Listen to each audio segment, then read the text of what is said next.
वज़ीर-ए-आज़म नरेंद्र मोदी ने वाराणसी में खिताब करते हुए कहा कि जब नाइंसाफी और दहशत सामने आती है तो महादेव भी रुद्र रूप में आ जाते हैं। दुनिया ने ऑपरेशन सिंदूर के दौरान हिंदुस्तान का ये चेहरा रुद्र रूप देखा है। वज़ीर-ए-आज़म मोदी का कहना था कि हिंदुस्तान पर हमला करने वाला पाताल में भी बच नहीं पाएगा। वज़ीर-ए-आज़म मोदी ने कांग्रेस पर ऑपरेशन सिंदूर को पसंद न करने का इल्ज़ाम लगाया। उनका कहना था कि कांग्रेस हामी पाकिस्तान के दहशतगर्दों के ठिकानों पर हिंदुस्तानी अफवाज के हमले को पसंद नहीं करते।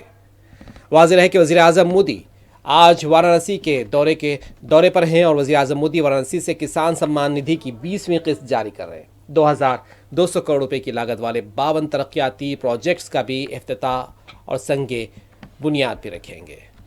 आज महादेव की नगरी में विकास और जन कल्याण के इतने काम हुए। शिव का अर्थ ही होता है, शिव का मतलब ही है कल्याण। लेकिन शिव का एक रूप और भी है। शिव का एक रूप तो कल्याण है, शिव का दूसरा रूप है रुद्र रूप।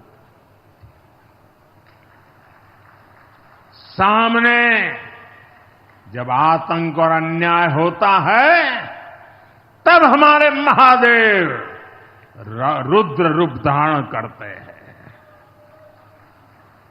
ऑपरेशन सिंदूर के दौरान दुनिया ने भारत का यही रूप देखा है।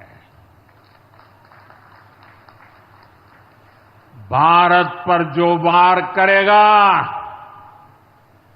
वो पाताल में भी नहीं बचेगा।